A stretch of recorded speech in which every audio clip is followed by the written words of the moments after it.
आइए सुनते हैं मार्क मैनसन की यह किताब the subtle art of not giving a fuck. अध्याय 1 परिचय। दुनिया में हर इंसान खुश रहना चाहता है, मगर पैसा या काम करने के बाद भी कभी कभी खुशी से वह कोसों दूर होता है। हम में से अधिकतर लोग कोई भी काम करने से पहले यह जरूर सोचते हैं कि मेरा परिवार या दोस्त इसके बारे में क्या सोचेंगे। उस काम से मिलने वाली खुशी की जगह वह अपनी छवि को अच्छा दिखने के लिए कई बार अपनी पसंद का काम नहीं करते। क्या ऐसा करना सही है? आप इस किताब के माध्यम से अपने जीवन में ऐसी परेशानियों से छुटकारा पाएंगे और एक बेहतर जीवन जी पाएंगे। आप अपनी सोच और जीवन को एक अलग नजरिए से समझ पाएंगे और सिर्फ उन चीजों पे ध्यान देना सीखेंगे जो वास्तविक में आपके लिए जरूरी है।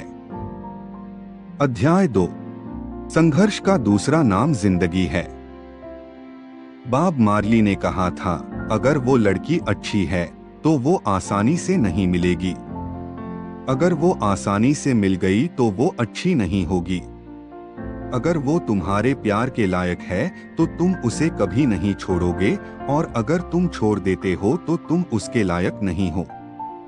सच्चाई यह है कि यहाँ हर कोई तुम्हें तकलीफ देगा, लेकिन तुम्हें किसी ऐसे को खोजना है जिसकी मोहब्बत में तुम्हें वो तकलीफें भी मंजूर हों। अब अगर हम प्यार मोहब्बत की बातों से निकल काम की बात करें तो यह लाइनें कामयाबी के ऊपर भी लागू हो सकती है। आप चाहे जिस भी चीज को हासिल करने के पीछे भागें, वो आपको आसानी से नहीं मिलने वाली। लेकिन फिर भी आप किसी ऐसे सपने के पीछे भागिए जिसकी मोहब्बत में आपको वो तकलीफें भी मंजूर हों। किसी भी काम को पूरा करने में मुश्किलें तो आएंगी ही। आप परेशानियों से भाग नहीं सकते। अगर आप उनसे भागते हैं तो हर वक्त उनसे भागते रहना ही आपके लिए परेशानी बन जाएगी। मान लीजिए कि आपका ख्वाब है कि आप एक बहुत बड़े लेखक बनेंगे। लेखक बनने के लिए एक लेखक की सोच होनी चाहिए। चीजों को अलग नजर से देखकर उन्हें कुछ इस तरह से लिखने की कला होनी चाहिए जिसे पढ़ते वक्त मजा भी आए और लिखी गई बात समझ में भी आ जाए। इसके अलावा अपनी किताबों को बेस्ट सेलर बनाने के लिए आपको मार्केटिंग भी आनी चाहिए। इतनी सारी समस्याओं से निपटते वक्त जाहिर सी बात है कि आप नाकाम भी होंगे। लेकिन आप इस बात से परेशान न हो, क्योंकि इन सब से बचा नहीं जा सकता। आप बस एक ऐसा ख्वाब देखिए जिसे हासिल करने की चाहत गिरने के खौफ से ज्यादा हो। एक आसान जिंदगी की तलाश करना बिल्कुल व्यर्थ है, क्योंकि ऐसी जिंदगी है ही नहीं, और अगर होगी भी तो उसे जीने में मजा नहीं आएगा। ये मंजिलें, मुश्किलें और चुनौतियां ही हैं जो इस जिंदगी की कीमत बढ़ा देती हैं। इसलिए आप परेशानियों को ना कहिए और साथ ही उन सभी कामों को ना कहिए जिसे करने से आपको खुशी नहीं मिलती। सिर्फ कुछ चीजों को ही अपना ध्यान दीजिए, क्योंकि सबके बारे में सोचने के लिए यह जिंदगी बहुत छोटी है। अध्याय 3 सही वैल्यूज के बिना कामयाबी आपको संतुष्ट नहीं कर सकती। हम सभी के लिए कामयाबी के अलग अलग मायने हो सकते हैं। कोई एक अच्छा परिवार पाकर खुश हो जाता है तो कोई अच्छा बिजनेस बनाकर। आप खुद अपनी कामयाबी की परिभाषा बना सकते हैं। आप बस यह देखिए कि आपको क्या करने से खुशी मिलती है। लेकिन इसे साथ ही यह भी जरूरी है कि आप अपनी वैल्यूज पर ध्यान दें, क्योंकि पानी चाहे साफ हो या गंदा, टूटे हुए मटके में नहीं रुक सकता। ठीक उसी तरह कामयाबी चाहे छोटी हो या बड़ी, सही वैल्यूज के बिना वो आपके पास ज्यादा दिन नहीं रुकेगी। बहुत से लोग होते हैं जो खुद को कामयाब तब मानते हैं जब उनसे आगे कोई ना हो। अगर उन्हें कोई ऐसा व्यक्ति मिल जाता है जो उनसे ज्यादा कामयाब है तो वे उसका पीछा करने में लग जाते हैं। इन तरह के लोग चाहे कितने भी कामयाब हो जाएं, वे कभी खुश नहीं रह सकेंगे, क्योंकि वो अपनी खुशी को बाहर खोज रहे हैं। दूसरी तरफ कुछ ऐसे लोग होते हैं जिन्हें सिर्फ अपने काम से मतलब होता है। वे यह देखते हैं कि वे क्या हासिल करना चाहते हैं और जब वे उसे हासिल कर लेते हैं तो वे खुश हो जाते हैं। वे अपनी कामयाबी को दूसरों की कामयाबी से नहीं तौलते। उदाहरण के लिए आप बीटल्स बैंड के एक मेंबर पीट बेस्ट को ले लीजिए। जब उन्हें बीटल्स बैंड से बाहर निकाल दिया गया तब वे बहुत डिप्रेशन में चले गए थे। अपने साथ के लोगों को कामयाबी की ऊंचाइयों को छूते हुए देखना और खुद को नाकाम देखना उनसे बर्दाश्त नहीं हो रहा था। लेकिन फिर उन्होंने खुद से सवाल किया कि वे असल में क्या चाहते हैं। उन्हें लगा कि एक अच्छा परिवार पाकर वे खुश हो जाएंगे। गाना बजाने का शौक तो उन्हें अब भी था, लेकिन अब वे कम कामयाब बैंड्स के लिए काम करके भी खुश थे। उन्होंने बीटल्स को हराने के बारे में ना सोचकर अपनी वैल्यूज को बदला और खुद के शब्दों में कामयाबी हासिल की। इसलिए यह जरूरी है कि कामयाबी हासिल करने के साथ साथ आप अपनी वैल्यूज पर भी ध्यान दें। अध्याय 4। गलत वैल्यूज को छोड़कर अच्छी वैल्यूज को अपनाने से ही आप खुश रह सकते हैं। बहुत से लोग इसलिए काम करते हैं क्योंकि उन्हें किसी को नीचा दिखाना होता है। वे खुद जीतने के लिए नहीं बल्कि दूसरों को हराने के लिए खेलते हैं। उनका मानना है कि किसी के जीतने के लिए किसी का हारना जरूरी है। इस तरह की सोच रखने वाले लोग शायद ही कभी खुश रहते होंगे। गलत वैल्यूज हमेशा एक नेगेटिव भावना पैदा करती है। अगर आपका मानना है कि जिंदगी मजे करने के लिए मिली है और आप हर वक्त जरूरत के काम को छोड़कर मजा करते रहते हैं, तो इस तरह की वैल्यू आपके लिए सजा बन सकती है।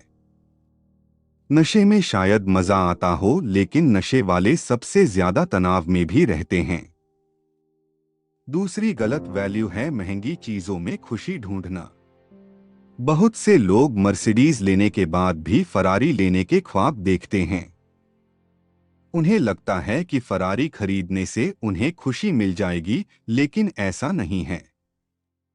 जब हमारी सारी जरूरतें पूरी हो जाएंगी तब ज्यादा पैसे या ज्यादा सुख सुविधाएं खरीद लेने से हमें खुशी नहीं मिलेगी। अगर आप अपने परिवार और अपने शौक को छोड़कर सिर्फ पैसे के पीछे भाग रहे हैं और यह सोच रहे हैं कि ज्यादा पैसा या ज्यादा कामयाबी आपको ज्यादा खुश कर सकती है, तो आप गलत सोच रहे हैं। इस तरह की गलत वैल्यूज से बचने के लिए आपको कुछ अच्छी वैल्यूज को अपनाना होगा। अच्छी वैल्यूज से हमारा मतलब है जो असलियत पर आधारित हो और जिनसे समाज का फायदा हो सके। उदाहरण के लिए आप विनम्रता जैसी वैल्यू को ले लीजिए। विनम्रता से व्यवहार करने से आप दूसरों का मन जीत सकते हैं और साथ ही साथ इससे आप दूसरे को खुश रखकर समाज में खुद के और लोगों के बीच में एक प्यार का माहौल पैदा कर सकते हैं। इस तरह की वैल्यूज को अपने अंदर जगह देने से आप गलत वैल्यूज से बच सकते हैं। अध्याय 5। अपनी जिंदगी की जिम्मेदारी लेना सीखिए। कई बार हमें ऐसा लगने लगता है कि हम अपने हालात से मजबूर हो गए हैं और कुछ नहीं कर सकते। बहुत से लोग बुरे हालात में मजबूर हो जाते हैं और हार मान लेते हैं, जबकि बहुत से लोग बुरे वक्त में मजबूत हो जाते हैं और कामयाबी की तरफ और तेजी से बढ़ने लगते हैं। मजबूत बनने वाले लोगों को पता है कि अगर वे बुरे हालात में हैं तो इसमें से उन्हें कोई निकालने के लिए नहीं आएगा।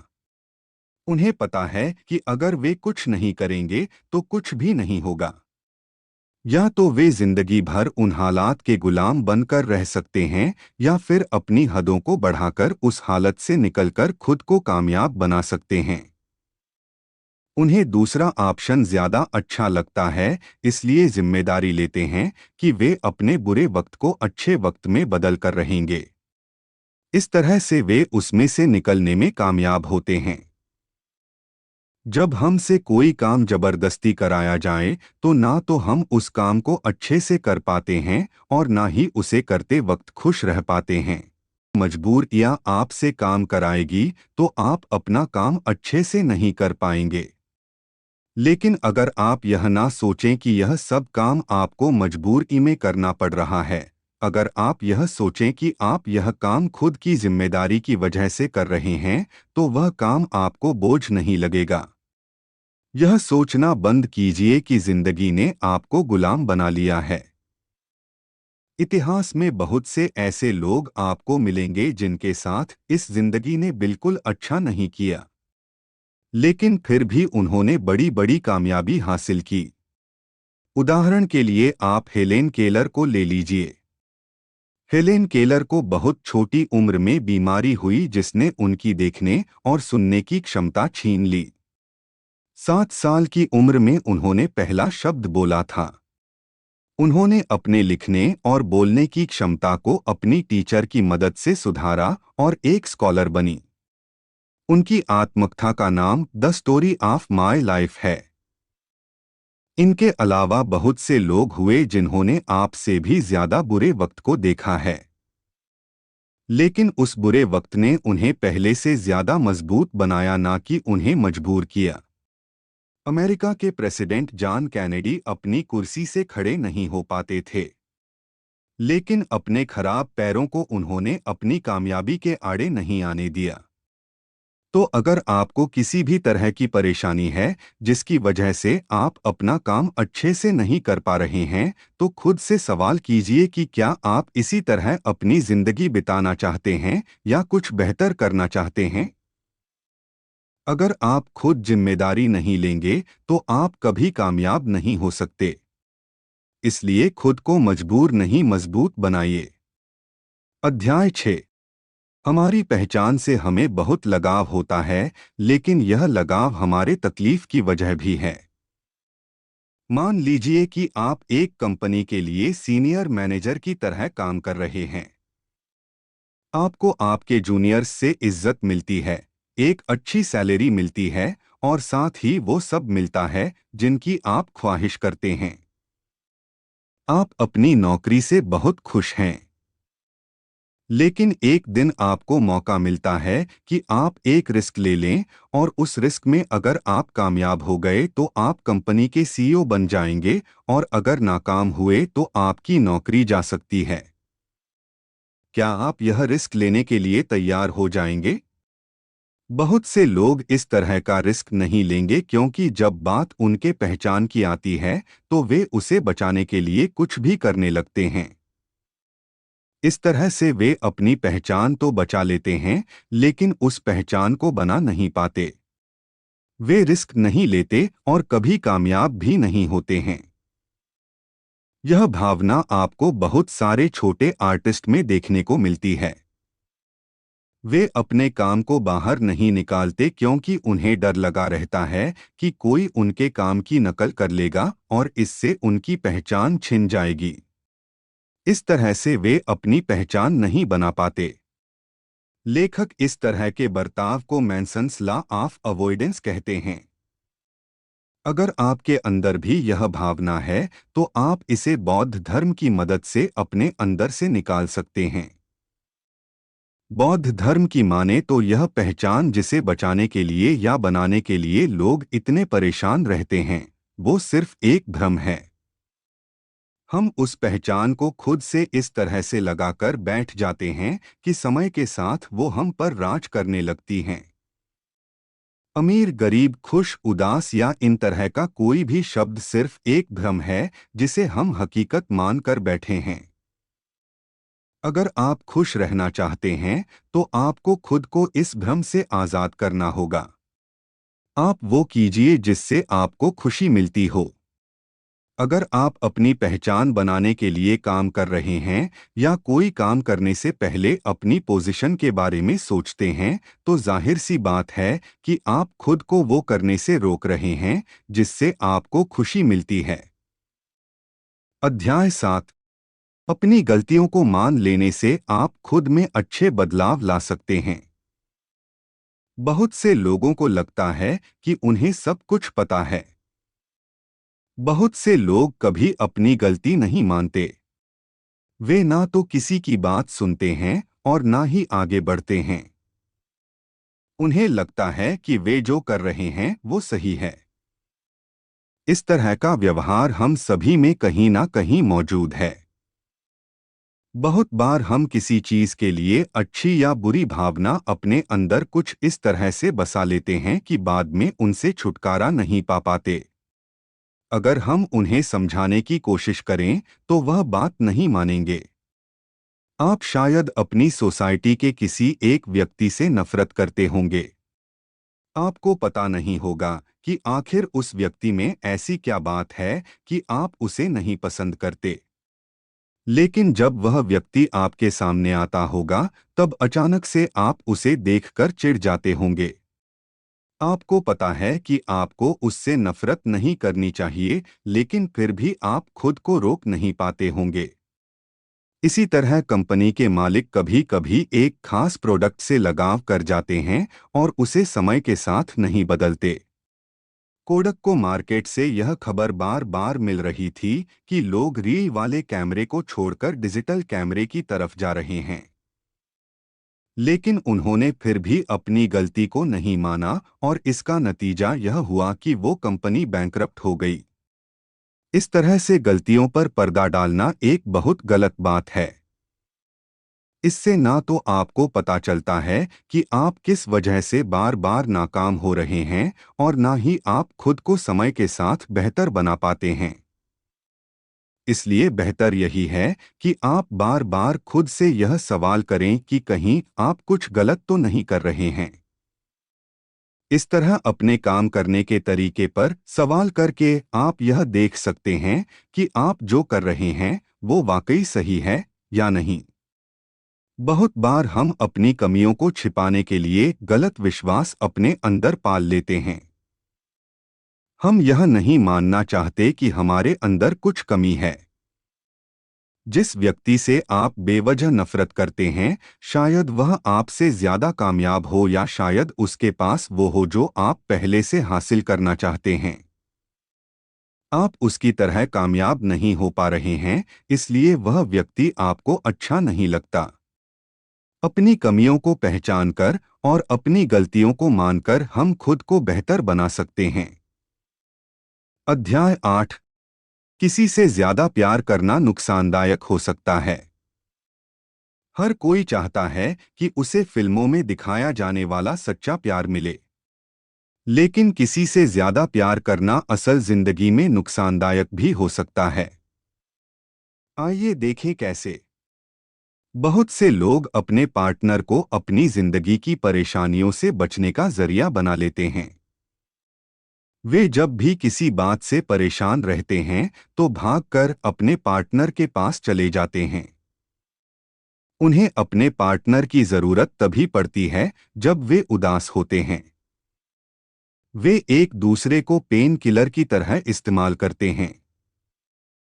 इस तरह के रिश्ते से कुछ समय के लिए फायदा तो हो सकता है, लेकिन समय के साथ यह नुकसानदायक साबित हो सकता है। यह प्यार एक नशे की तरह होता है जो अगर समय समय पर ना मिले तो एक पागलपन पैदा होने लगता है, जो कि अच्छी बात नहीं है। परेशानियों से भागना परेशानियों का हल नहीं है। जब आप अपनी परेशानी से बचने के लिए किसी का इस्तेमाल करते हैं, तो आप अनजाने में अपनी परेशानी बढ़ा रहे हैं। जब वो सब परेशानियां एक साथ आपके ऊपर आएंगी, तब आप पहले से ज्यादा तनाव में आ जाएंगे।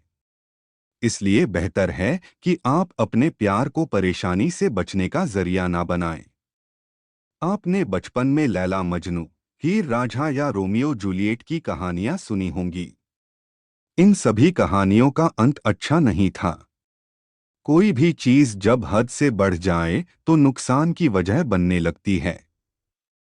इसलिए यह जरूरी है कि आप अपने प्यार को काबू करना सीखें। लेकिन एक अच्छे रिश्ते के लिए प्यार का होना तो जरूरी है। हमारे समाज में इस तरह के रिश्ते को ही आदर्श माना जाता है। तो क्या हमें प्यार करने का ख्याल ही छोड़ देना चाहिए? ऐसा नहीं है। प्यार में जब आप अपनी समस्याओं से भागने के लिए अपने पार्टनर का सहारा लेना बंद करके अपने पार्टनर की समस्याओं को सुलझाने की कोशिश करते हैं, तब आप उस रिश्ते को फायदेमंद बना सकते हैं। एक रिश्ते में दोनों लोग एक दूसरे की समस्याओं को सुलझाने की कोशिश करते हैं, तब वो रिश्ता फायदेमंद बन जाता है। सिर्फ अपनी समस्याओं या अपनी भावनाओं की बात करना बंद करके आप अपने पार्टनर की परेशानियों और जज्बातों के बारे में सोचिए। इस तरह से आप अपने रिश्ते को पहले से ज्यादा मजबूत बना सकते हैं। अध्याय 9। मौत का खौफ कभी कभी हमसे वो काम करवा देता है जिसे करने से हमें खुशी नहीं मिलती। बहुत से लोगों के मन में अमर बनने की ख्वाहिश होती है, लेकिन उन्हें पता है कि वे एक ना एक दिन मर जाएंगे। इसलिए वे कुछ ऐसा काम करने की कोशिश करते हैं जिससे मरने के बाद भी लोग उन्हें याद रख सकें। दूसरे शब्दों में, वे मरने के बाद इतिहास में अमर बनकर हमेशा के लिए जीना चाहते हैं। अर्नेस्ट बेकर की किताब द डिनायल ऑफ डेथ में उन्होंने बताया कि इंसान के अंदर यह काबिलियत होती है कि वो उन हालातों की कल्पना कर सकता है जो ना कभी हुई थी और ना ही कभी होंगी। वे सोच सकते हैं कि उनकी जिंदगी कैसी होती है अगर उन्होंने अपनी जिंदगी में अलग फैसले लिए होते। इस तरह से वे यह भी सोच सकते हैं कि उनके मरने के बाद यह दुनिया कैसी हो जाएगी। अब क्योंकि वे यह सोच सकते हैं कि उनके मरने के बाद यह दुनिया कैसी होगी, तो वे उस दुनिया में जीने की तैयारी करने लगते हैं। वे कुछ ऐसा काम करने लगते हैं जिससे आने वाले समय में लोग उन्हें एक आदर्श या फिर एक महान व्यक्ति की तरह याद रखें। इसलिए वे कुछ ऐसा करने लगते हैं जिससे वे फेमस हो जाएं और उनका नाम इतिहास में लिखा जाए। लेकिन अगर आप इतिहास उठाकर देखें तो आपको पता लगेगा कि बहुत सारे युद्ध सिर्फ इसलिए हुए क्योंकि लोग शक्ति हासिल करना चाहते हैं जिससे वे अमर हो सकें। दुनिया भर में इन युद्धों से ना जाने कितनी जाने गई होंगी, और यह सब सिर्फ इसलिए क्योंकि एक व्यक्ति मरने के बाद भी जीना चाहता था। इसलिए आप इस तरह की ख्वाहिश मत रखिए। आप बस यह देखिए कि आपको क्या काम करने में खुशी मिलती है और इस समय आप क्या करना चाहते हैं। दौलत, शोहरत और पावर के पीछे भागना बंद करके खुशी और सुकून खोजने की कोशिश कीजिए। उन सभी चीजों की फिक्र करना बंद कीजिए जिससे आपकी चिंता बढ़ती है। खुश रहना सीखिए और यह देखिए कि इस समय क्या करने से आप खुश रह सकेंगे। अध्याय 10। सारांश। आसानी से किसी चीज को हासिल करने के बारे में सोचना, गलत वैल्यूज के साथ कामयाबी के पीछे भागना, अपने अंदर की कमियों और गलतियों को ना मानना, मरने से पहले इतिहास बनाने के बारे में सोचना, यह कुछ ऐसे काम हैं जिन्हें करने से हमारा तनाव बढ़ता है और खुशी कम होती है। इसलिए इन सब बातों पर से अपना ध्यान हटाकर आप यह सोचिए कि इस वक्त क्या करने से आपको खुशी मिलेगी। मौके को गंवाने के डर से खुद को आजाद करके ना कहना सीखिए। अगर आप चाहते हैं कि आप वो काम अच्छे से करें जिसमें आपको खुशी मिलती है, तो आपको बहुत से कामों को ना कहना होगा। हम में से बहुत से लोग यह सोचकर काम करने लगते हैं कि कहीं जो मौका उन्हें मिला है वे उसे गंवा ना दें। मौके के हाथ से निकल जाने का डर हमें परेशान करता है। इसलिए बेहतर यही होगा कि आप इन सभी बातों को अनदेखा कीजिए। आप सुन रहे थे the subtle art of not giving a fuck, जिसके लेखक हैं मार्क मैनसन। ये समरी आपको कैसी लगी? इस पर अपने सुझाव, परेशानियां या किसी नई समरी को ऐड करने के लिए हमें कॉन्टैक्ट अस से संदेश भेजें। तब तक के लिए सुनते रहिए और हर रोज आगे बढ़ते रहिए।